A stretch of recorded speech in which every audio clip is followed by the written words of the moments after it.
Reči možeš prosipati pred svima. Nije bitno. Reči su jeftine. Tišine, tišine ne možeš poklanjati svima.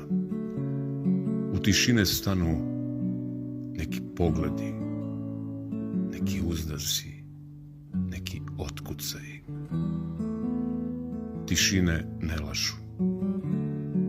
Ili ih osjetiš, ili progovoriš. Tišinom srca pričaju. Ko ne razume tvoje tišine, ni reči neće nikada